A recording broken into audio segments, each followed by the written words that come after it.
Welcome back to the Football Terrace. We're tonight powered again by BetVictor. We're reviewing a brilliant weekend of Premier League football. Arsenal getting their first victory. A brace on his second debut for Cristiano Ronaldo. Lukaku on fire. A tumultuous afternoon for Leeds versus Liverpool that's led to a massive fallout in relation to Harvey Elliott as well. We've got an amazing panel that are going to join us for that. Plus, we're previewing and predicting the winners, the outstanding performers of the Champions League, which kicks off tomorrow night at 5:45. Young Boys versus Man United, who themselves have said they are going to open up and attack Manchester United. I'm intrigued to see whether they actually do that or not. And what a panel we have tonight. He's back by popular demand. Viral all day today. The DMs are popping off for him. LFC Sonny is back in the house. We're joined by one of the best and up-and-coming Chelsea content creators in the world. Daniel is here with us today. KJ's back in the house, fresh from his trip to the gym today. Looking really good, KJ. We'll tell you about the little gym story a little bit later. Jess Black is back with us as well, looking happier after Arsenal's first win and making his first ever appearance on the Football Terrace on a live stream.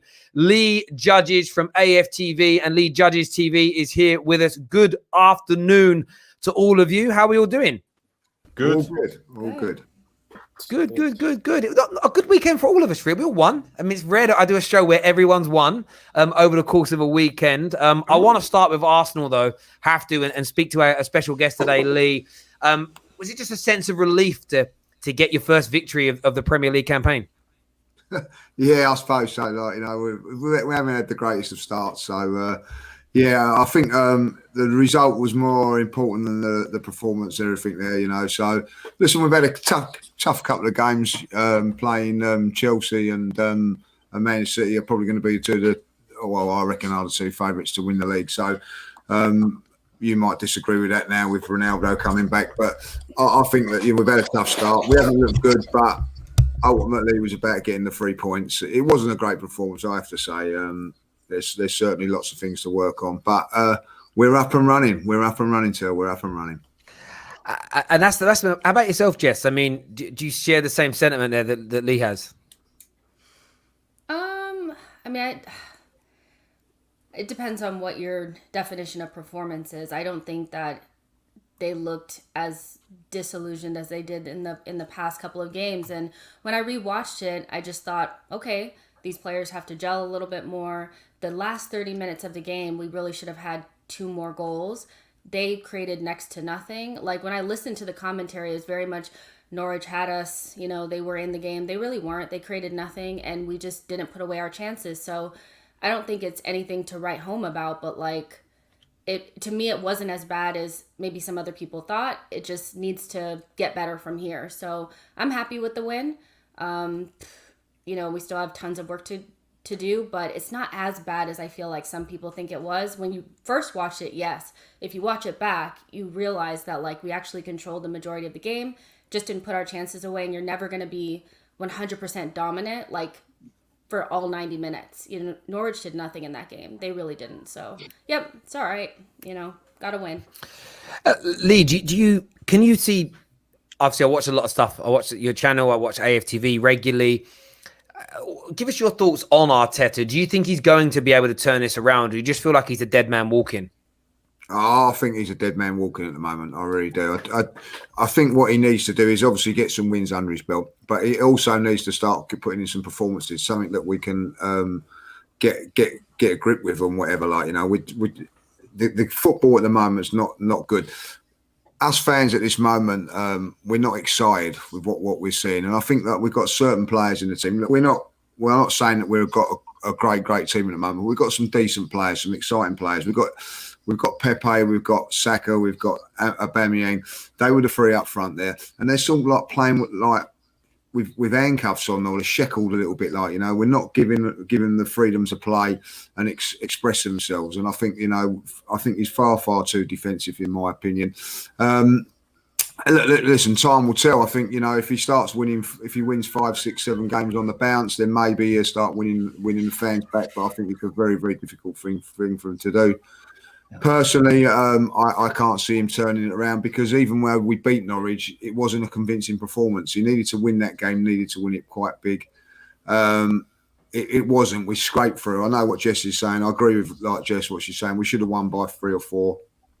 We had the chances, but there was parts of the game that it was just like, it was stagnant. It was boring. We wasn't really showing I didn't think a way of breaking. I think first 10, 15 minutes we looked good, and then we run out of ideas. You can't be running out of ideas 15 minutes into a game at the Emirates. You've got to be going down different avenues, and I think that was the problem. There was times when it just got a little bit stagnant, and that is the worry for me. But listen, the only way you can get the only way you can get the fans back on side is win games of football. I hear you on that. And Sonny, like when you've watched Arsenal over the course, do you see Arteta being able to do that? Get the football to a point where the Arsenal fans are happy, or do you just see this being a sort of a hamster wheel approach, really, until he's gone? Yeah, I think there's been too long of a time now for Arteta where there's been like that question literally every 3 months, where is he going to come back now? Is he going to improve it? And then 3 months later, we ask the same question again because he's not been able to improve it. This time's just the same again. He won't be able to improve it. And I don't know if he's going to get a sack this season, but he's not going to bring Arsenal anywhere in the long term. I feel that's guaranteed. So he will eventually get the sack. I think he's not the man for Arsenal. I think even Arsenal fans know that. Yeah, a lot of people agree. I think even some of the most diehard sort of Arteta inners have just they've just gone quiet, if that makes sense. You must have seen a lot of that, Lee, with just like them putting their heads between, their head sort of tails between their legs a little bit and just becoming a little more quiet in recent weeks. Yeah, because you can't keep defending the indefensible. It's not just there's been decisions of team. Like for instance, I think like Lukaku's been one of our best players since he signed, and then he left him out of the game against Manchester City.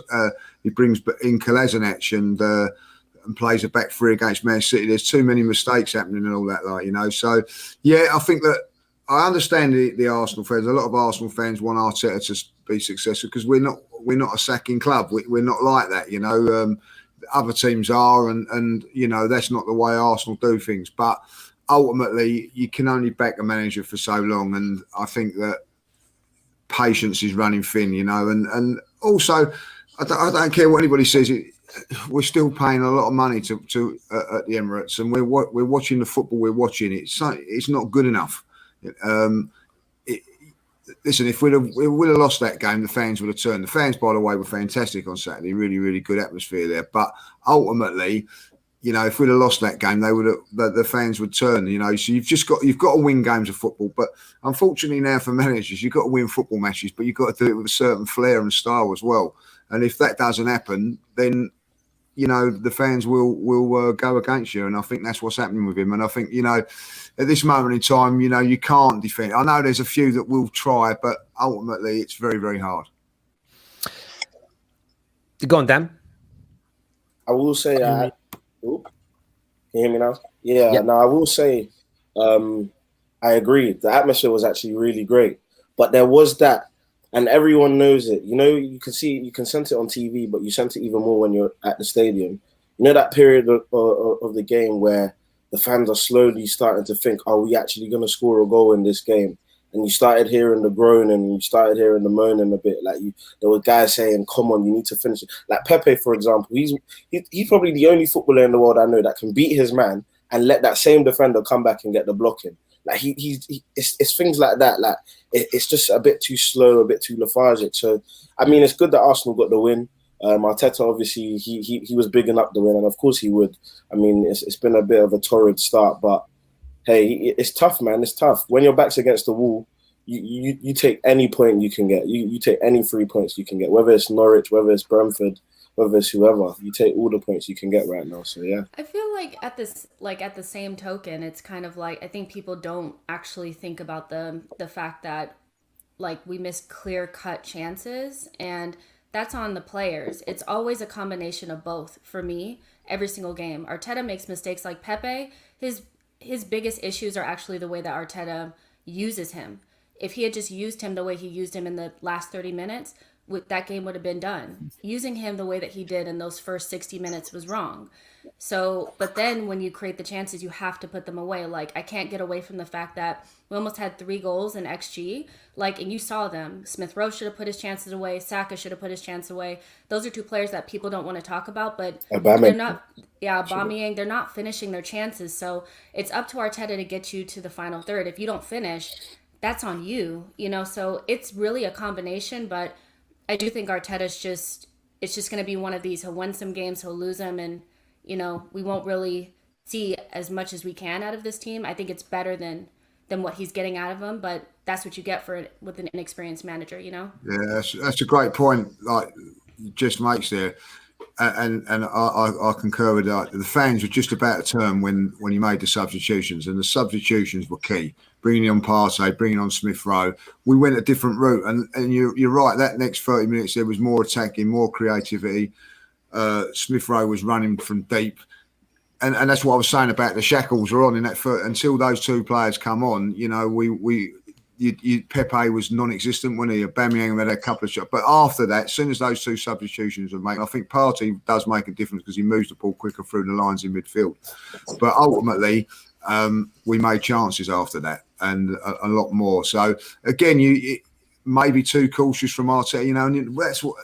As a fan, people are going to worry about what are you being cautious for at home against Norwich. You've got to go for it, you know. And when it comes to do or die, the fans were just going to turn when he made those decisions and made those substitutions. But what I agree with Jess, why didn't he play that team in the first place and not be cautious and go for it? And I think that, yeah, it's okay doing that away from home to the big guns, but, you know, you're playing Norwich at home. Come on, you know, get the shackles off and play. Totally agree. Viewers, what do you think? Let us know your thoughts and your feelings on this. Of course, at the other end of the spectrum this weekend, we've seen the Liverpool, Cities, Man United and Chelsea all pick up 3 points, all get good victories. And on top of that, a lot of their attacking players scoring goals. Ronaldo returned with a brace. We've seen Mo Salah, you know, score goals already this season and look very, very potent indeed. And then, you know, yesterday, you know, no different, you know, a typical goal from him really with the Trent cross. Lukaku getting that brace in his second debut at Stamford Bridge, very, very similar to that in that regard to Cristiano Ronaldo. The title race feels like it's already starting to take a little bit of a shape at the top end of the table. We're going to touch on top goal scorers and touch a little bit on Salah joining the 100 club. From your point, KJ, when you've watched the first few weeks of this window open up, the top 4 look like it's already starting to become a little bit set in stone. Is your mind changed about who you look at as favourites right now, or is it just too close to call at this point? No, I still think Chelsea are the favourites to win the league. Yesterday they went for a wobble in the midfield with Saul, obviously making his debut, but obviously he's getting used to a new league, he's getting used to a new team, so you can expect that. And so, but Tuchel made the right call, took him off, brought on Jorginho, calmed everything down. Their defense is just resolute. Mendy, obviously, there's this whole debate going on right now: is Mendy world class or not? But he's been fantastic for Chelsea, and their back 3 has been amazing, and it doesn't matter really who's in there. You got young Chalobah in there. It could be Christensen, it could be Thiago Silva, it could be a whole combination of 3 different players. And the system that Thomas Tuchel uses to defend is very, very, very effective. And then going forward, you've got Big Rom in excellent form, and you've got very talented players who, yes, they can be frustrating, like the Ziyech's, the Pulisic, Chos, but when they get it right, they do some phenomenal stuff. So just on that alone, I feel like Chelsea as a squad and with the manager that they've got are up there. But then you've got Man United, the Ronaldo effect, coming home, get back in a brace. Can that alleviate Oli tax? You got Liverpool again with Mo Salah carrying their front forward line as he does. And you've also got Manchester City. Like we all sleeping on them, like as we normally do, because obviously their fan base isn't as big to make as much noise. But we can't sleep on City. They've won 3 out of 3 now. They've recovered from the loss to Tottenham, and now it's wide open for all four of those teams to win the league. But for me, it's still Chelsea at the top, followed by Man United and Man City, and then Liverpool is going to be just behind those 3 teams. Sonny, do you think too many people are writing Liverpool off as major title contenders? 100%. I mean, KJ's just complimented Chelsea's defence there. Liverpool's defence are better than Chelsea. Van Dijk, Matip is the best centre-back partnership in the league. You've got the best fullbacks in the league in Trent and Robertson with the best goalkeeper in the league. And even if you don't agree, you know he's up there with Alisson. The goalkeeper is just a situation where if you're a very good goalkeeper, that's good enough. So for me, Liverpool are being written off. And I think with Salah as well, this is where he's at his most clinical. And for me, he gets the most chances in games out of Lukaku, any striker in the league. I think Salah is literally the man who gets the most chances falling to him, creates them, makes them, and they fall to himself. And for me, this season with Salah, he's at his most clinical, and I think that's going to realistically come down to it. For me, statistically, I think he's going to get up to what nearly he done in 17-18. I don't think he's going to get like 42 goal contributions in 38 games, something ridiculous like that. But I can see Salah getting minimum 30 goal contributions in 38 games, and that takes you a long way. And then come AFCON in January, I believe Liverpool will bring in an attacker. So any sort of scare about an attacking injury, I'm not worried about it as of now. I was in the transfer window, but I've kind of looked forward now because the transfer window's over and I've seen what it's going to look like. And I think Liverpool are, for me, not favourites to win the league, but I believe they will win the league. With that attack, with the best defence in the league, and that midfield is stacked as well. The midfield is, for me, probably one of the most underrated midfields in the league. So not the favourites, but you think they'll win. So they're your favourites. My favourites, yeah. Fair enough. I mean, Lee, how about yourself, looking at it from sort of an outsider looking in here? Like, who do you look at so far this season has impressed you the most and looks sort of the strongest in terms of the title race? Chelsea. I'll tell you why. They come to the Emirates and done what they wanted to do there. But I think it was a big test when they went to Liverpool, down with 10 men. And they never lost that game. They defended really well. Liverpool couldn't break them down. In fact, they looked a little bit dangerous going forward as well. And I thought that, for me, was a good game for them.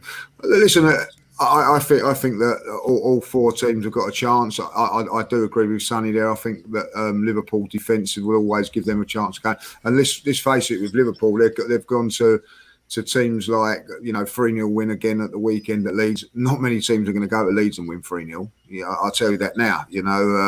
They've got a result against Norwich at the beginning of the season, 3-0. I know that Norwich, you can say what you like about that. They just won the league in the Championship, first game at home, done what they had to do. So I think that Liverpool don't write them off. And I look at Man United and even Chelsea, even as good as Chelsea, I think that will win it. They rode their luck a little bit on at the weekend. I thought that Villa could have easily got something if it weren't for the goalkeeper making a couple of good saves.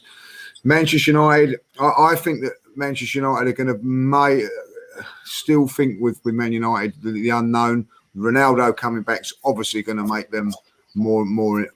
I think that before they signed Ronaldo, I didn't think that Man United would win the league, but they've got a chance now with him, and especially if they have goalkeepers like that coming to them at Old Trafford and doing what he done. He must be on Ronaldo's pay packet or whatever, because he gave him the 2 goals. So must be on him. He must break him more than he does Messi. But yeah, so they've all got a chance. But I just think, listen, Manchester City, I'll tell you this now, Manchester City would have won the league guaranteed if they'd have signed Harry Kane. They'd have won it. But they're lacking that. They're lacking what every other team, Manchester United have now got Ronaldo. Liverpool have got Salah, and I think Liverpool have got a team. I think more of a team than the others. But I think Lukaku, the sign of Lukaku for Chelsea, just edges it for me for Chelsea. I agree still. Chelsea absolute favourites as far as I'm concerned to push forward on this. In terms of the other race that's going on, I want to delve into top goal scorer as well, because I think that's going to play a big part in maybe who wins the league. Viewers, make sure you smash that like button, please. We're on nearly 1,000 live viewers, which is absolutely brilliant, but smash the like button. Share this stream across your social media platforms. Later on, we're going to be previewing the start of the Champions League. We're going to put together an ACCA together live on the air as well for the match week. Game week 1 fixtures, and looking at the overall winners of the tournament moving forward. Smash that like and share button. Next, we're talking top goal scorers. Daniel. I know you've been backing Lukaku since day one to be the top goal scorer this season, and I get why. Salah started the season brilliantly. There's been a few outsiders as well, the likes of, Mikel Antonio, etc. Ronaldo's here with a brace. Are you still backing your boy Lukaku, not only to score the most amount of goals, but do you think those goals are going to be enough to lead you to that title? Do you know what? Yeah. Do you know what? Quick word. I think it'll be disrespectful to not give like shout outs to Salah and Harry Kane. I think this is the best Golden Boot race in a long, long time. Arguably, maybe the best we've had in the Premier League era. Like, you have Salah, who's a gunman, who's got the record. You've got Harry Kane, the top goal scorer from last year, playing for Tottenham. You've got Romelu Lukaku, one of the best strikers in the world, and obviously you've got Cristiano Ronaldo, probably one of the greatest goal scorers, if not the greatest goal scorer of all time. So it's going to be a serious race. I do personally think it's going to be between Lukaku and Ronaldo, just based off the fact that I just think that the way both players, in terms of them being strikers as well, that will help their case a lot. They're the ones that are going to be finishing a lot of the chances for both their clubs. But you see, the reason why I'll change slightly and say that it will be Ronaldo is because I think we're going to see similar shades of the Serie A title race. I think what's going to happen is, because I'm obviously backing Chelsea to win the league, and I think we are the best team in the league with the best current manager in the world. Like, obviously Pep Guardiola is the best manager, but I think Tuchel's the most informed manager right now in terms of not being able to be breached in terms of his tactics and whatnot. I think Ronaldo will win the Golden Boot, but I think Lukaku is playing checkers, not chess. Lukaku's going to win Player of the Year because we're going to win the league. And that will just be because of the fact that maybe Ronaldo scores maybe 25 goals, Lukaku scores 22 goals. Like, I don't think it will be that far or that much of a difference, but we're playing checkers, not chess here, man. We're going for the bigger prize. And, Lukaku got the MVP and the Serie A title when they were both in Italy, and he's going to do that again, whilst Ronaldo can have seconds, can have his individual Golden Boot and whatnot. Go on, KJ. What's your thoughts, mate? If Ronaldo gets the Golden Boot, you do know Man United are finishing above Chelsea. Like, that's not true. That's not true.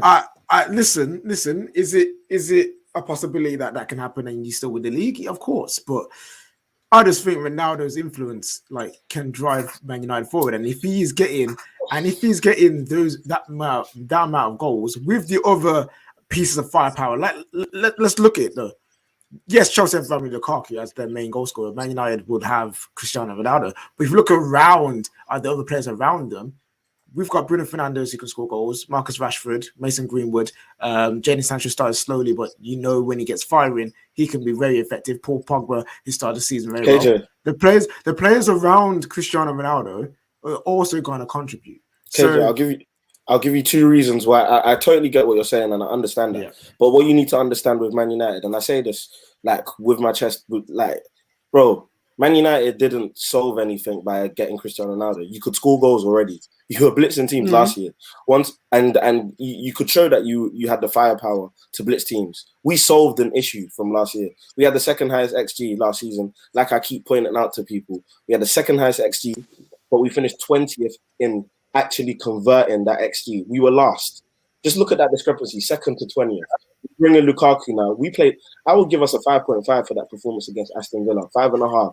And we still won 3. Lukaku scored a brace, and Lukaku had a bit of a knock as well. I'm just saying, Daniel, we solved the problem. You padded or you pandered to your fans by bringing Ronaldo when... Yeah, but you're acting like the difference is your problem was striking, so you got that problem. Ours wasn't striking, but we solved one of our issues in Varane.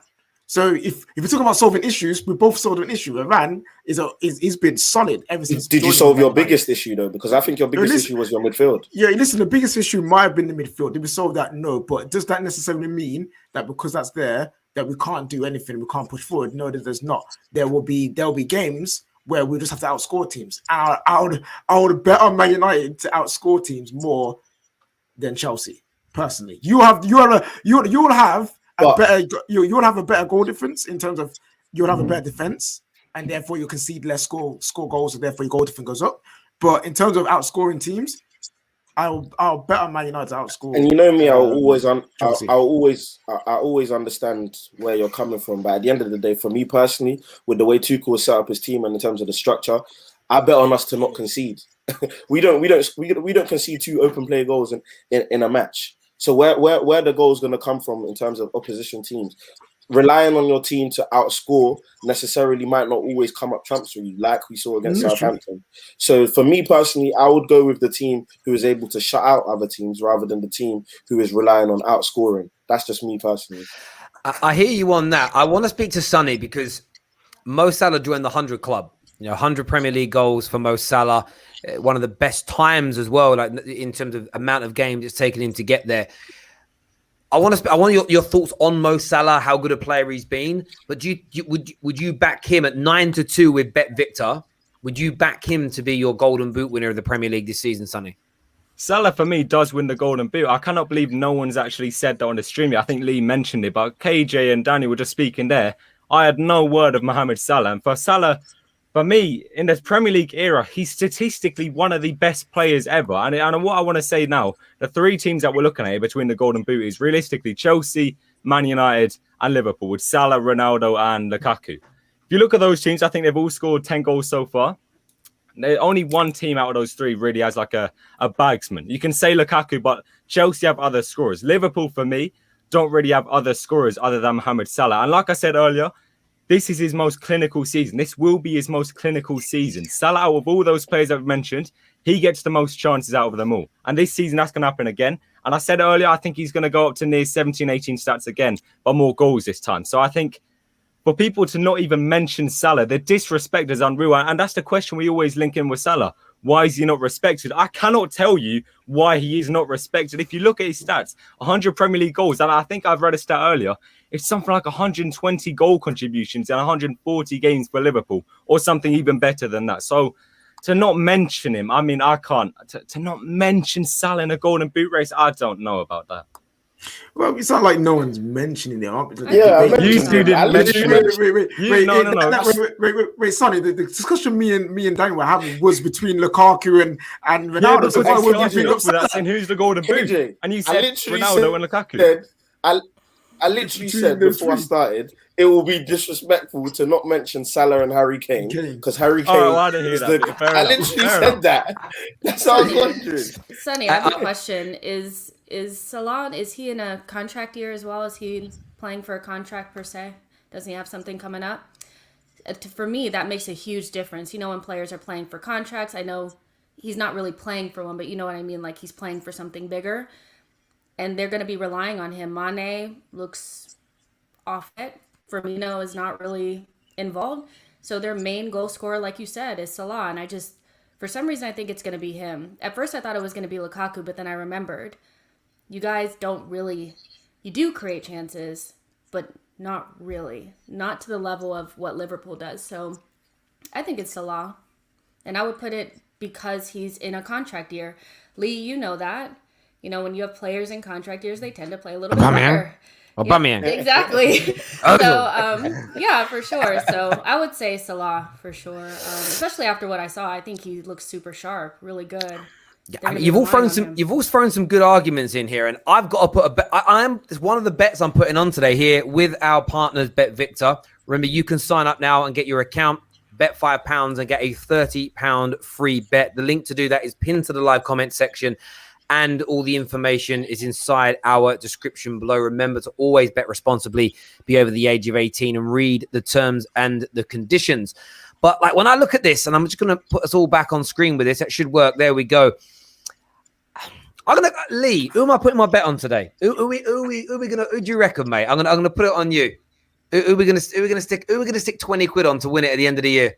I've as it's Chelsea, I've got to go Lukaku, but they're all putting up good points about it. I don't think everybody talks about Salah so much because he plays as more wider than the other two. The other two are down the middle, so I think that's why they're probably edge it for me.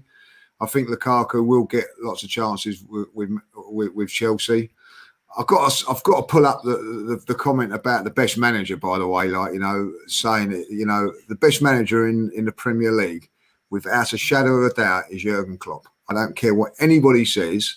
None of those managers would have done what he done last season with all those central defenders out and getting the top 4. And I don't think he gets the credit he deserves for that. I think that was unbelievable with the team and injuries that he had last season. Certainly Pep wouldn't be able to do it because he wouldn't have been out unless he spent 50, 60 million pounds on another central defender, because he went and he was struggling last season until he bought Diaz and when he got him. Otherwise, but Jurgen Klopp, for what he done last season, I don't think he gets the credit for that. I really don't. But how much praise does one man get for correcting his own mistakes, bruv? Like, I'm pretty sure. Listen. The reason why they were in that mess in the first place was because of Klopp, bruv. Klopp was part of the issue with the whole Liverpool thing. He changed it back up. He got it back to where it going, and now he's like, "Oh, what he's been doing is amazing, bruv." He just fixed his own mistakes. You're acting like that's all his fault. No, but he's a part. He was a part of the issue, Sonny.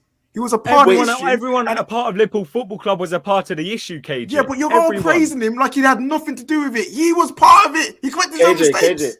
Lee, quick question, Lee. So what was more, just in your opinion anyway, like, of course, everyone's got their different views. What was a more impressive feat? Liverpool with the injuries, finishing in the top 4, or Tuchel taking over Lampard and winning the Champions League? Oh, listen, you can't go on about winning things, and that was fantastic what he done.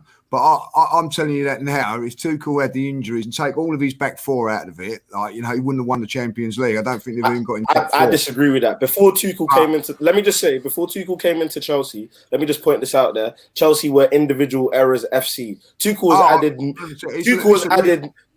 no defenders. Tuchel's added no defenders to that back line, and we're suddenly now the best defense in Europe. That's all I'm going to say. Yes, he's improved Alonso, and I think that I think he's done a fantastic job, but he's only been in it for 6 months. And in fact, what I still say, if he gets a lot of injury, let's just see what happens. I'll tell you what, let's see if Lukaku goes down and gets injured. Let's see what he can do for the whole of the season.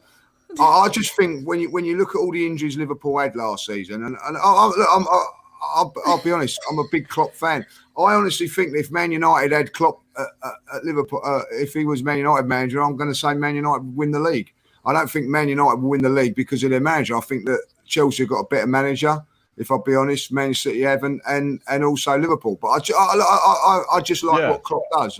That's the only question to it for me is, Daniel, and you don't lie to me on this, yeah. Say Klopp was in the Chelsea team, or when Frank Lampard got sacked, Klopp goes and does his thing there. Klopp minimum wins the Champions League, and then let's go to the other question. Tuchel goes into Liverpool from the players, that team, and turns it into what it is now. Would Tuchel do that, and would Klopp win the Champions League with Chelsea? Quick question to you. Oh, sorry, just very quickly. No, go ahead. Quick question to you. Yeah, do you think Klopp's assistant manager? Does he need certain players to win? What do you mean by that? Because surely every manager does. Of course, but does he need a certain profile of player in each position to win at the optimum level? Well, if Chelsea haven't got that, I'd say no. Because I can see him in that Chelsea team minimum winning the Champions League. So you think he can come into Chelsea, implement his 4-3-3, play Alonso left back, which it would have been at the time, play Christensen and Rudiger, who were the individual errors FC, play the guys that we had in midfield as well. Jorginho is not his midfielder, his type of midfielder, I would say, and play those guys. Werner would have been playing with potentially 2 guys in Pulisic and maybe Mason Mount. Mason Mount probably maybe out of the. You think Klopp wins the Champions League playing a 4-3-3 with that squad? Your fans told everyone the summer you had last transfer window that you were the best squad in the league. That should say no more to it. Do you know what I would say? Look, everyone knows I rate Klopp, even as a Man United fan. What I would say is this: Klopp's football and his style of football, I don't think makes the Tuchel achievement last year. Tuchel had to shut up shop and make his team impossible to break down. That isn't how Jurgen Klopp plays. Jurgen Klopp, up until he signed Virgil van Dijk, from when he started at Liverpool to he signed Virgil van Dijk, lost more points from winning positions than any other manager or team in professional football in Europe. Until he actually had that world-class defender, Tuchel, his style of football was a little bit too open. He needed that quality of Van Dijk to make it work. So is he a better...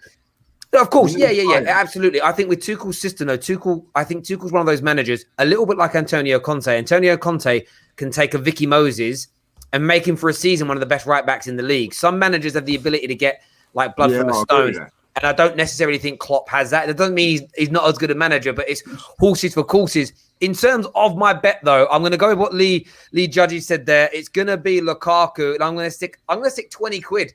I'm going to put 20 quid on Lukaku now to win that golden boot. What a waste of 20 quid. Okay, well, listen, I'm putting it on there. Viewers, you can put your bets on who you want. Remember last week when I bet and I put a bet out saying that Ronaldo was going to score a brace or more. Everyone laughed. Quite a number of my followers did the same bet and won themselves a nice little bit of bunts last Saturday. So well done to them. It's going to be, I mean, do you know who I still look at 14 to 1 though? Who's so worth a bet? 14 to 1 here on Bet Victor. Bruno Fernandes. Like he's sitting there on. He's on penalties now, Terry. I don't know. Yeah. But he scored a 30-yard penalty the other day. You see it? A 30-yard penalty at the weekend he scored. What I like about Bruno is I know what he's going to do.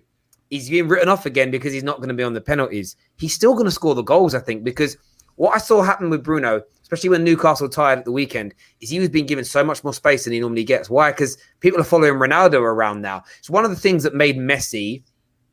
I remember Fergie being interviewed and they said, oh, would you, why don't you man mark Messi out of the game? And Fergie looked at this journalist like, are you stupid? He said, he explained it. He just went, if you stick two people on Messi, then you've got Xavi, Iniesta, David he named all these other players that rip you apart. And that's the exciting thing about Man United right now. You can't man mark any of our players out of the team or double up on them because someone else is going to be free. So definitely exciting times ahead. Next coming up, though, actually, before we go to the Champions League preview, that is coming. We're going to be previewing the Champions League, building an ACCA live on the air to see whether we were actually one result out. If Leicester and Man City would have drew at the weekend, my 6-game ACCA would have come in. So close. But I need to ask you something here, young Sonny. Do you regret your take on the Harvey Elliott tackle yesterday? Because you were quoted as saying, and I will read out your quote directly, the tackle on Harvey Elliott was the equivalent of me going into Asda and drop kicking a baby in the head. Do you regret that now? Do you still think it was a red card? Look, it was all in the heat of that moment. I went on a Leeds channel earlier and spoke about it. A lot of the stuff said was in the heat of the moment. However, the point still stands. That sort of tackle shouldn't be in football. The thing where I was using age, well, we'll say that I was wrong, is 18 years of age. If you're on the pitch, you're the right age. If you're on the pitch, you're good enough. You should be good enough to get tackled. That's the only thing I'll say I was wrong on. Everything else still stands, maybe apart from that Asda thing, but everything else is fine in terms of what I said, because that tackle shouldn't be in the game. Harvey Elliott, he said that he didn't mean it. He said that it's not a red card. Harvey Elliott, he's not going to come out and say, oh, I hate you. How could you do that to me? Look what's happened to my ankle. He ain't going to come out and say anything like that. So I just think, I don't know if people are disagreeing for the sake of it, but it is a red card. It's 100% a red card. I do a suspension. I was obviously taking a piss when I said prison and stuff. I cannot believe that goes past people's head. But no, other than the age thing, everything stands. What? The tackle should not be in football. What? Bro, no, it shouldn't. That tackle was perfectly fine. It was just innocuous. It wasn't literally, he wasn't trying to dislocate his ankle. It was an accident. Harvey Elliott is coming out and saying, bro, it's fine. Because it's not PR, it's not lying. It's because he's a footballer and he knows, right, that's peak for both of us. Like, no one meant that. If he was really fuming, he wouldn't have said anything at all. He would have just went on his day. You know what I mean? Wasn't it confirmed that the red card was given because of the injury, not basically, the tackle? Yeah. Lee, what's your take on that, mate? Because obviously Arsenal, years back, you suffered a number of players in a short space of time that got injured through, and some of those tackles, I mean, the one Eduardo was horrendous. I mean, you can't compare the two things. But do you think that it's fair to send somebody off because of the severity of the injury, or should it be down to the type of tackle only? Type of tackle, listen, I earned a lot of money making tackles like that back in the day, you know what I mean? It was the way it was, you know. I don't think there was nothing wrong with that tackle. I really don't. I think it's just an unfortunate accident. Listen, it's a contact sport. And you know, this is the trouble with football now. We're going away from that, you know. The Vieira and Keane days have gone, you know. It's just an unfortunate accident. Obviously, he hasn't meant to do. I don't think even with the bad tackles that go in, the players don't mean to unless you're Roy Keane. But like, you know, it's just an unfortunate thing. Listen, if he'd have got up and carried on, it wouldn't have even been a foul.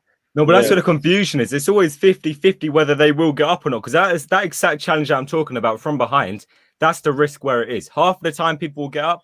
Half the time you're going to end up with a broken leg, fractured ankle. This is what. Wait. Half the time. Sorry, Lee. Half the time. So where are all the other 50% where the people break their leg and dislocate their ankles? half the time you're going to pick up an injury from it. Yeah, so show me these injuries then. This is my problem with it. Is that, you know, that one I didn't think it was, but say like the Van Dijk one, that goes to VAR and they still let it off, and that was a bad challenge, and that's where it's ridiculous. And I think that one there, you know, Van Dijk, you know, is out for 9 months. They didn't go, oh, hold on a minute, we better give him a red card because he's out for 9 months. They didn't do it. Exactly. So I don't see why they've done it with that one. And I look at it, and that was more innocuous than the Van Dijk one, for instance, in my opinion.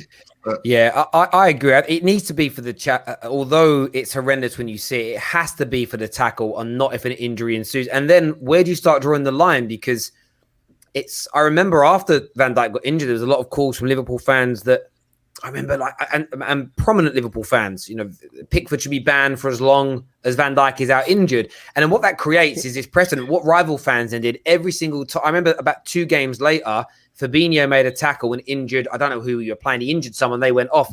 And it was like, well, now where's the cause for Fabinho to be sent off because his tackle injured somebody? It's you can't, I know it's hard, but they can't do it that way around because it's just, you just can't. You just can't officiate like that. It is, but I just feel it has to be sorted somehow. Well, it is sorted. It's if your challenge is dangerous, you get sent off. And I think what's happened here is the referee, I'm not going to sound harsh, I think he's bottled it a little bit, but that's my view. Viewers, what do you think? Up next, we are previewing the Champions League. What's going to happen? Smash that like and share button. Let's go.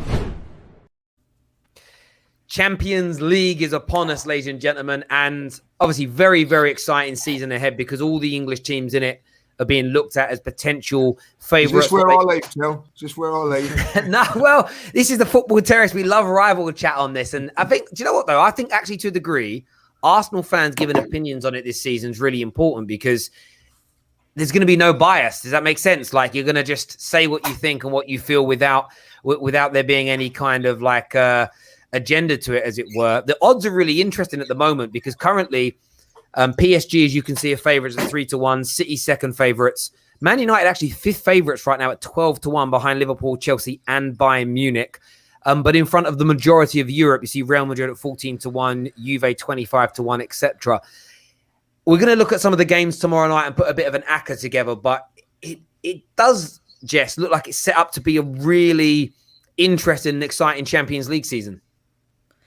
Yeah, for sure. I mean, the 2 favorites are probably the 2 teams that have the most pressure on them to win the Champions League. And PSG, I think that this is a huge competition for Pochettino. And although that they brought in Messi, who should be enough for them to get it over the line, I'm not sure that he has enough clout to really wrangle those players together and get them going the way that they need to. You know, so there's that. And then there's Pep. You know, he has to win the Champions League, and then you just happen to have, you know, PSG just kind of there as well, you know. So then you have Chelsea that needs to try to defend their title, you know. So there's a lot going on here. I personally feel like I can't look past the fact that I think that an English team or a Premier League team will win. You know, I just think the Premier League teams have more depth. They have more go in these competitions. So I think a Premier League team will win, even though PSG are the favorites. I'm just not sure which one. I think Chelsea is really set up well to do well in these cup competitions. And then you have Man United, you know, should be able to get further than they did before. But then there's Oli, who I think really struggles in cup competitions because he doesn't want to take risks. So it's a tough one. But and I don't know where Liverpool really stands in there because I think you get a couple of injuries again, and then what's going to happen with that team. So very close. I think, again, a Premier League team will win it, in my opinion. I just don't know which one. But tons of pressure on Pep and Pochettino in particular. Absolutely. Daniel, from your point of view, obviously current defending champions Chelsea, like, you're not even, as we just checked there, you're currently ranked as 4th favourites to win it, 8-1, which is not bad odds on doing it. How confident are you in terms of retaining that title, and what kind of pressure do you think Pep is under, especially now that he's announced that he's leaving in 2 seasons at the end of next season? Yeah, man, we're gonna see Pep drinking that water bottle more often, man, because the pressure is gonna be heavily increased on him to get the Champions League. The reason why he came to Man City was to win the Champions League for them, and obviously the fact that he doesn't him not winning the Champions League with Bayern Munich and Man City, almost like it just rubber stamps the fact that he just can't be the GOAT of managers, in it. I think that is something. So you might say in his mind he doesn't think about it. I think he not that he cares, but he definitely wants to be regarded in the highest of lights. And obviously it's difficult not to do that when you're in 2 situations where you should really be winning the ultimate prize.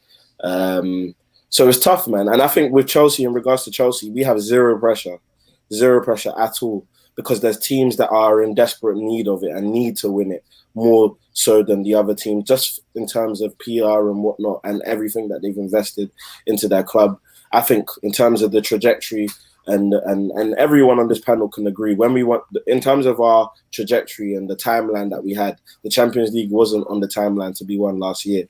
And the fact that we have that just means that it helps us even more in terms of how strong and how threatening we can be. PSG, Man City, even to an extent, Man United. I mean, you've added the greatest Champions League performer of all time, as well as his partner, Champions League Varane, as I hear every single week. So, look, there's a lot of teams ahead of Chelsea right now, and I think that helps us because we're even more dangerous when we're underdogs. So it's really good. KJ, Champions League Varane, Cristiano Ronaldo, but coupled with Ollie tax. Different from the Premier League because it's knockout competition. I think Jess pulls on it perfectly. You know, Ollie taking risks. To win cup competitions at times, you have to take risks. We know that Ronaldo's still world-class. I think he's proven that over the years. We know that. Is the addition of Ronaldo and Varane enough to make Man United genuine contenders for the Champions League, in your opinion? No. In terms of on paper, we are contenders. We are. On paper, we are. We've got a wonderful squad. But in terms of the thing that wins you trophies, which is not just your playing squad, but your manager, we're not winning the Champions League. We're not winning the Champions League. Like, literally, I don't know what people want me to say. People like Ole Gunnar Solskjaer is not better than Pep. He's not better than Klopp. He's not better than Nagelsmann. He's not better than who else is there? Tuchel. He's not better. Who else is there in the running? He's not even better than Allegri. I know Juve ain't started well, but it's not better than Allegri. There's so many managers. I'm sorry, I'm not hearing this. No. Listen. There's so many managers better than Ole in these knockout competitions, and we've seen it time and time again. When it comes to key decision making in these big games, Ole bottles it. Whether it be semis, whether it be the final, wherever it be. Ole is not the guy to take you over the line. Listen. Players can, yes, you can in theory can carry a manager to a trophy. But when you look at the not just the quality of managers, but the quality of squads with those managers around Ole, how can you sit there and say KJ, how do you sit there and say we were a favourite to win the Champions League? You don't need to be the best manager to win a knockout competition, first of all. 2, you don't. What? 1 sec. 2, in terms of Man United, then why is Ole in the job? Because it sounded to me you lot can have every single player on God's green earth and you will not win the Champions League because you've got Ole in charge. That makes no sense. Yeah, but listen, why is Ole in the job? 1, because the Glazers love him. The Glazers.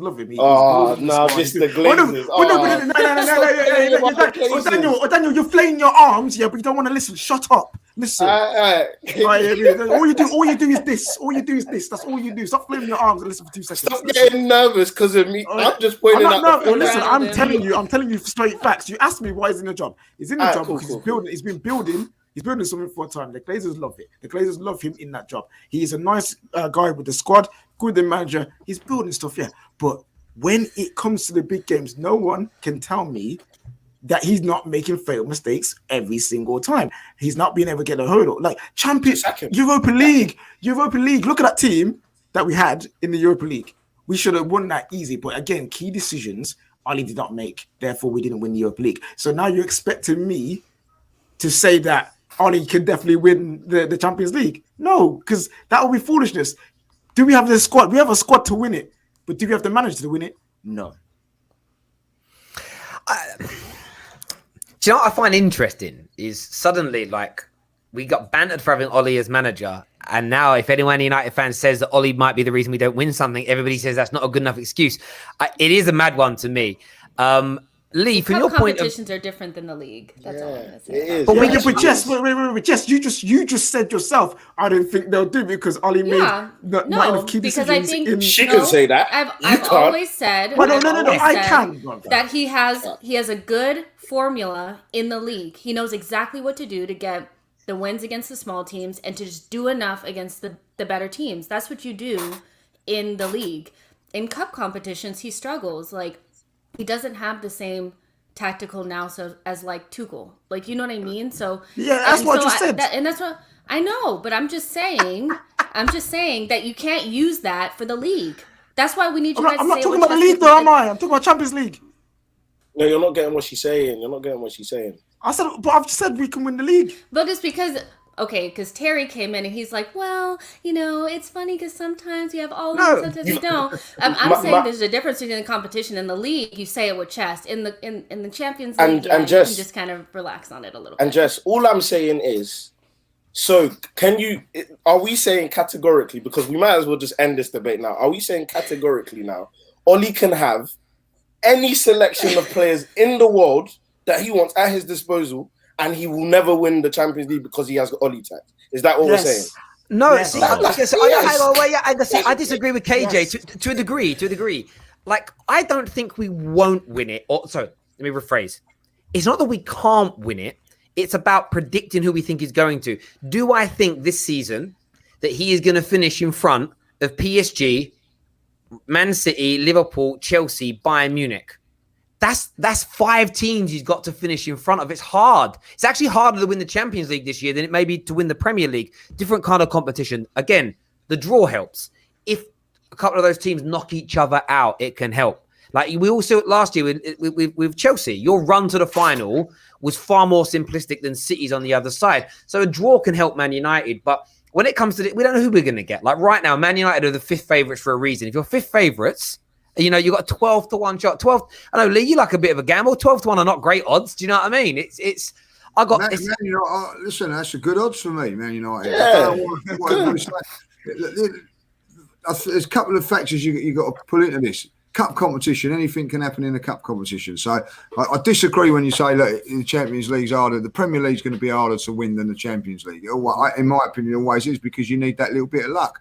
One of the key, I think Jess come up with a really good point about the pressure on Manchester City and PSG that I think could take its toll.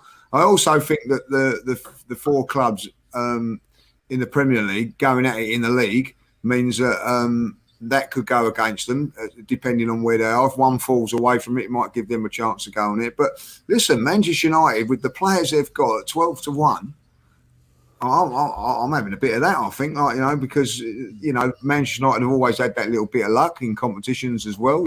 I think that's a really good shout. I don't agree with the Oli thing and all that, because somewhere along the line, if you just let your players play, and I think that's what he's got to do this season. I think that you're looking at Oli over last season where I think he was too cautious. This season, if he's not cautious, just go for it. I think, do you know what? Sorry. I think Ronaldo will play a part in that. We've already seen Ronaldo's been there a week. Desserts are cancelled off the menus. Like, people ain't eating desserts now because Ronaldo's not doing it. The influence of the greatest footballer in the world is just going to be amazing. What do you mean? Stop! No. It's a bit of PR. It's a bit of PR. No. Lee Grant as well. The fact that they said Lee Grant. What's wrong with Lee Grant? Funnier. No, it's not. That's what they interview. Hang on, they can't quote. Lee Grant said it. What I love. Do you know what I'm seeing, right? Because suddenly, and I know rivals feel it. There's 3 things that happened this summer in those transfers. Ollie's got no pull. He literally pulled in Sancho, Varane, and Ronaldo. Raya was like rattled. How has Ollie done that? Honestly, that's like seeing a man who looks like me strolling in. We're all going to party at my. We're going to have a big party, right? Big YouTube party. Everyone's arriving. Where's Terry? He's late. He's late. Terry bowls in. He's got Maya Jama on one arm, and he's got I don't know, Michelle Keegan on the other arm. And then how's he bagged them two? This is what Ollie's done. He's bagged Maya Jama and Michelle Keegan at the same time. Man's double teaming. He's having a great time, right? End of the day, you're rattled by that. And then people are starting to see the difference in attitude, the way Ronaldo's talking. And I see it, Daniel, the way you're like, oh, another bit of like positive thing about surrounding Ronaldo. You can feel it. You feel that something special might happen. And not being able to laugh at Man United is going to be painful for you. But I respect that. But I need to speak to Sonny. Dessert off the menu is a big thing. Have you seen Luke Shaw's man boobs? No dessert is a good thing for us. It's a good thing. Man United pulled those players. I don't believe it was just 100% Ollie. Well said, Jess. Man United. I see, and this is what you know. What Man this is what I United love. checks. You know what I mean? No. This is what I love. You Man United fans bring up Ollie. They always like crap. You say it's an issue. Oh no, he's good enough. You guys are all over the place with Man United, you know, and it's flipping funny. It's flipping funny. Of course, Man United are the pool, but we all have a bit of PR, don't we? Do you remember when you Arsenal fans believed that the only reason Aubameyang signed his $375,000 a week contract because him and Lukaku, him and Arteta were busy mates? Like we all have a bit of PR. I said it was PR. Do you know what I mean? There was. So I know. I saw one the other day. Who is it? Is it Now Arsenal? Respect to them. I don't know who they are, but they're great guys. I think I follow one of their accounts. They were doing little side-by-side pictures yesterday of Odegaard and Bergkamp. Everyone loves a bit of PR and sentiment. It's great. Sonny. Liverpool. No one's really mentioned you again yet. Again. Can you win the Champions League? Do you feel you're going to win the Champions League? I feel it's between us and PSG to win the Champions League. I think people can say United, people can say Chelsea, but the thing is, I'm not saying that they're bad and they won't win it. But if I start naming more than two teams, I'm just going to name everyone in the Champions League. So I'm only going to name two. PSG, for obvious reasons, look at the transfer window and the team they already had before, and Liverpool. Because Liverpool, for me, the starting 11 is the best in the world next to PSG, obviously. And look, the knockout stages don't begin till, what is it, February, something like that? Like I said earlier, I believe Liverpool bringing an attacker in January, and I think that helps as well with the squad depth. And if we are in an injury crisis by any means in January, we will sign an attacker in January because we'll have no choice. We have to do what we've done with the centre-backs last season. So for me, squad depth won't be an issue in the Champions League this season. The league might be a little bit of a tricky because 38 games. But the Champions League, for me, I mean, look at our players. Salah, our defence, the goal scorers, the midfield. I said everything. One of the best midfields in the league. One of the best defences in the league. The attack is a weakness, but we still have the best attacker in the league. So for me, when you look at it, Liverpool should be there and thereabouts for the favourites of the Champions League. Like if you're naming two or three teams, Liverpool needs to be one of those two or three teams as the favourites. Lee, how about yourself, mate? I mean, I'd love to get your take on this. A lot of people speaking about favourites and everything else. I want to get, before we touch Liverpool and go stay on that thread, I need to ask Poch. Obviously, there's that connection there because ex-Spurs manager. Do you think he's got the minerals and the ability to take that PSG team over the line, even with this quality squad that he has? Yeah, definitely. Of course, they've got the best players. They've got the best front three. You know, so if it gels, they're going to be very, very hard to beat. They've got one thing in their favour, and it goes against them as well. Is the favour is that they've not got like the competition that the Liverpools and the Man Uniteds and Man City's got playing each other in a league. They're in an easier league, but also that can go against them because they don't have enough competitive games. But I think they've got enough competitive games in the French league now to feel that. And I just think that it's theirs to lose. I think with the players that they've got Pochettino and PSG. I'm going to be really honest. You've got 1 year window at this because after next season they're going to lose, and Papi's going to obviously go to Real Madrid. And I've got a feeling that Pogba's going to end up at Real Madrid as well, and they're going to come back big and strong. It's now or never. I think for Man City as well because I think that the Spanish clubs will get stronger within the next year or so. I think that they're going to be a little bit weaker this season, so it's a real chance for these teams to have a go at it, Manchester City and PSG. Going what Jess said there, that means there's even more pressure on them to try and get that because they know what's coming. Never write off Liverpool because, 6 times Champions League winners, they've got that pedigree. And I don't care what anybody says, that does help, if I'll be honest. I think maybe Sonny probably just alluded to a little bit, maybe the squad maybe not strong enough and that. And sometimes in January, you don't always get what you think you're going to get. So I think that could be a little. We got El Nini in January, so it can happen. And all things can go wrong, So I don't know. So, but for me, I don't think realistically you'd be mad to go against PSG. Mad. Yeah, I do get you on that completely. I wouldn't write Liverpool off either. I know Sonny doesn't agree with the point you made, but I back your point that I think the pedigree of your club winning it in the past, when you're a good team, there's something special about Anfield in Champions League games, and that always gives you an opportunity to win. The same as teams like Real Madrid. When they're a good team, them in the Champions, there's something different about them in the Champions League, even compared to the Barcelonas of this world, etc. So they've definitely got a chance. Yeah, but Terry, that's a club. Like, we've got a team that's won the Champions League. I don't agree with the club stuff, but we've got a team. Like, this team won the Champions League. No, I get that, but I do get that, and Chelsea have got that as well. I actually think the pressure, though, is going to get to PSG and to Manchester City because, just as Jess said at the beginning, I feel like it's the fact that they have to win it. And I just feel like in sport, when you have to win something and it's knockout football, it always seems to go wrong. I just feel like it does. It's like there's such expectation. Like Poch could literally win the domestic treble this year and be sacked. That's tremendous. No Premier League manager is under that much pressure. Like none of it. If this season, I don't know, Tuchel wins the Premier League, FA Cup, and League Cup, but goes out in the group stage of the Champions League, he won't be sacked. Even at Chelsea, who are notorious for sacking underperforming managers, I just think that pressure might become a little bit too much. Something else about PSG really quick? Yeah, of course you can. You mind? Yeah. So my whole thing with PSG is when I see them, they have kind of like that Arsenal thing about them where when things start to get under pressure, they start to capitulate, fight amongst each other. They don't have that team harmony. They're a really good team on paper, but you saw it last season against, I think it was Man City. They just completely capitulated because things weren't going their way. And a lot of that happens when you don't have a strong manager and you don't have strong leadership. I know Messi is a great player, but I don't think he'll have the same type of effect on PSG in terms of leadership and pulling the team together as like a Ronaldo would. I don't think he has that. So Poch has that inexperienced, young, new manager thing where he has all these really big personalities that aren't really disciplined in themselves, like Kimpembe, red cards, Di Maria, red cards, Neymar, red cards.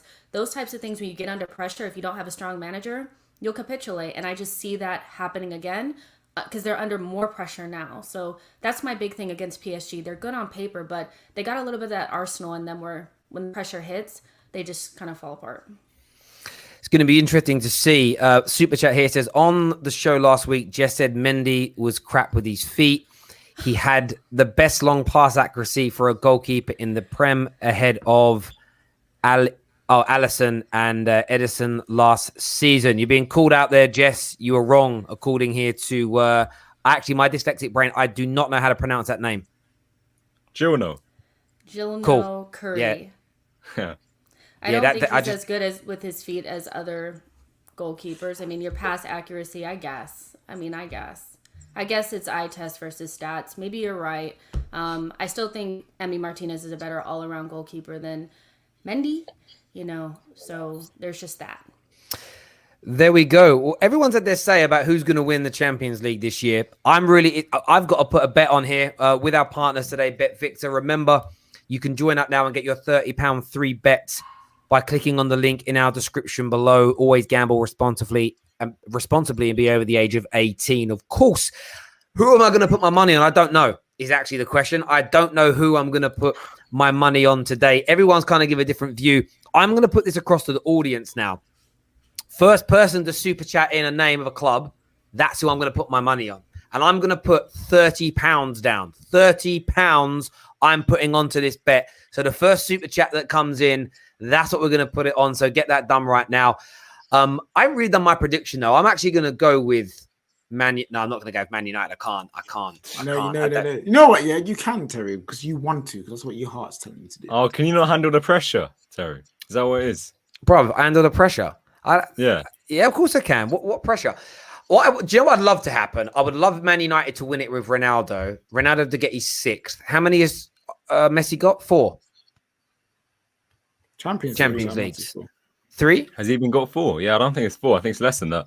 Okay, It's 3. It's 3. So I'd love him to have double the amount Messi's got, but also to do it with a weaker team, but also playing in a much more competitive league. So he's more tired. It's harder because it just ends the GOAT debate forever. So I'm gonna put my personal thing down on Man United to win it just for Ronaldo and the GOAT debate. Because when he wins the Premier League and Champions League double this season at 36 after returning, the Messi Ronaldo debate ends for life. So there we go. That's what I want. That's in my heart. That's what I want to happen.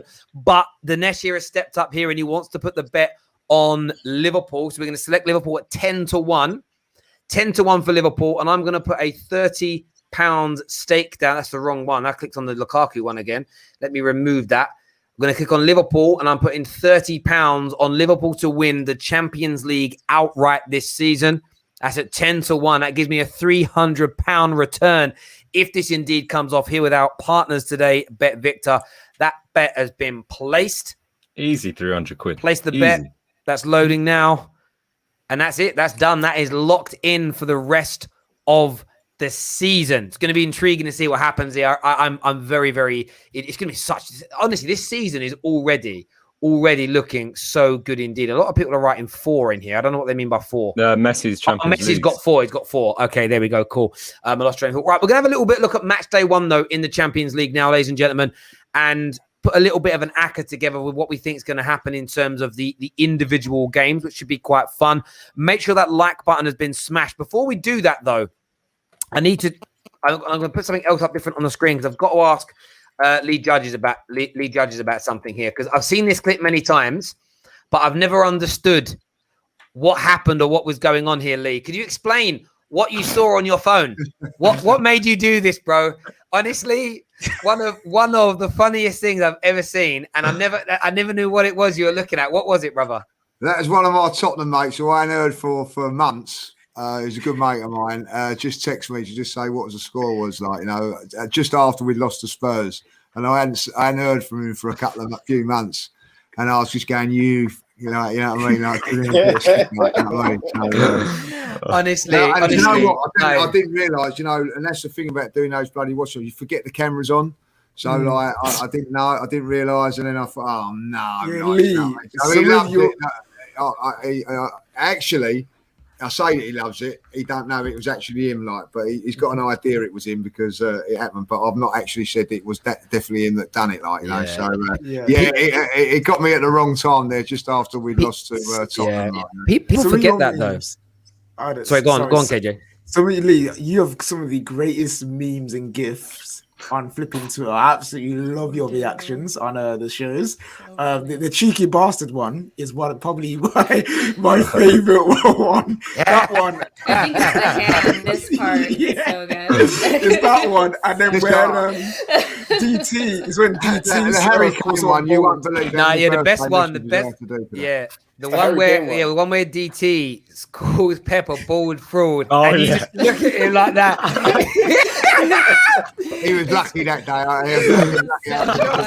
You know what's mad about it though? Like when obviously having been around the social media scene for a long time, a lot of people think we all do things that are like contrived or deliberate or on purpose, and it's like actually if you're around it, you actually forget cameras. I'm in the middle of this show right now. To a degree, I forget that there's all these people watching. It's like it's just us 6 here talking and chatting, and that's why AFTV works so well, because when you know the people on it, like a lot of people, how many times have you been asked this question, Lee? Is that what Ty's really like? It is. Like Ty's like that all day, every day. Like that, you know what I mean? The thing is, you do actually forget the cameras are there. And after all that, with all the memes things, all the the Voldemort things, everything that I get at. The guys that do all that always message me and say, is it all right if I put this up and everything like that? Do what you want. It's great. It's all good banter and that.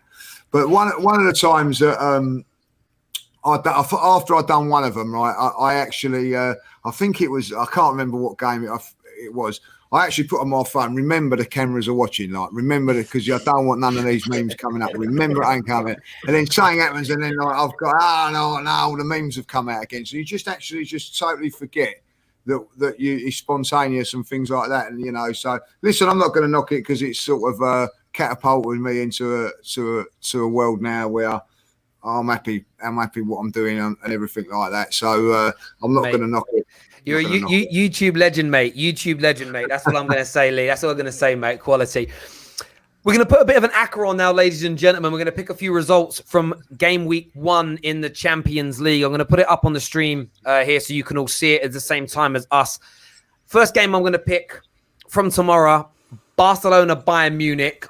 I'm going to let Jess pick the winner of who's winning that game. Or what do you think the result's going to be in that game, Jess? Barcelona, Bayern Munich. Oh, Barcelona at home? Yes. Yeah. Okay. Gonna go Paul Depay. Okay. I'm gonna go Barcelona. No, I'm gonna go Bayern Munich with this one. Bayern Munich. Yeah. Because the odds on that 37-40. I mean, that is like it's odds on to happen. But there we go. Next one, I'm going KJ, and I'm picking Chelsea versus Zenit. Oh, Chelsea, like easy win. Yeah. Lee, I'm gonna go with Young Boys, Man United. Young Boys. There you go. 4-0 they're going to win that, like, you know, Ronaldo own goal. Ronaldo own goal. I'll turn that around. 3-0 Man United. There we go. Daniel, I'm going to give you Sevilla versus Red Bull Salzburg. Sevilla on that one. Sonny, your pick. I'm going to go to the next day, the Wednesday here. I'm going to give you Atletico Madrid Porto. Draw. I know you shouldn't probably bet on a draw, but that's a draw. Okay, and I'm going to go with Liverpool AC Milan, and I'm going to go with Liverpool home win on that one there. Let's have a little look at what that comes out on. It's not bad, you know. That's 300, and if that's for that to happen because of your draw, Sonny. That's now a 328-1 bet, and I'm sticking £20 on that to happen. So that would give me a return if that came in of just over £6,500. Do you not want to bet on Man City and Leipzig? I mean, I could just throw that in as a City win. Oh, that's just. Do you know what? City win at home. I'm going to throw City win at home and stick that on as well. That gives me even better odds. That's where I'll put 20 quid on that. And there we go. That'll win me $8,500, ladies and gentlemen. So if you fancy copying that bet, sign up to your Bet Victor account now. That is Liverpool to beat Milan, City to beat Leipzig, Atletico Porto a draw, Sevilla to win, United to win, Chelsea to win, and Bayern Munich to win away at Barcelona. That gives you a return on a £20 bet. And remember, only bet if you can afford it, of just under £8,500. My bet's going forward now. That's done. If that comes in, I'm having a week off, to be honest with you guys. I'm having hang on a minute. Wait, do you have to top up? No, I've got money in the account. Please remove and try again. Hang on. It's conflicting. Oh, there's a conflicting selection here. I've obviously picked something twice and not worked out what it is. What's going on? Oh, sorry. Liverpool outright winners was in there for some weird reason. So hang on. That changes it massively. Oh, that's why it changes it massively. That was all wrong because that was in it. It's gone back to a sevenfold and it's a lot. I was about to say that odds look wrong. It's 37-1. It's still going to give me 770 quid. I thought that was a bit long odds. I was like, why is it coming out like that? There was that not one quite in there. £8,000 though, is it? No, but listen, I ain't going to sniff at 770 quid either. Yeah, it's a day off I'm going to have. Just a day off I'm going to have. So I wondered why that was so high. I was like, what odds done that? But there we go. That's the accumulator put on for tomorrow. Do you know what's interesting about it? Have you heard what Young Boys have said? That they're going to come out and attack Man United. Does anyone think Young Boys are actually going to open up against this Man United team? Yes. I mean, they've got nothing to lose. They're at home as well. So nothing to lose. I know. Yeah. They'll lose and lose badly, but hey, you might as well go for it, innit? It's going to be an intriguing one. Listen, ladies and gentlemen, we really appreciate you all tuning in today. Lee, thanks for coming on, mate. It's been an absolute pleasure. Absolute pleasure. Everyone who's tuned in, get signed up to your Bet Victor accounts. Smash that like button before you leave. But until next time, take care. Goodbye. God bless. And we'll see you all again very, very soon.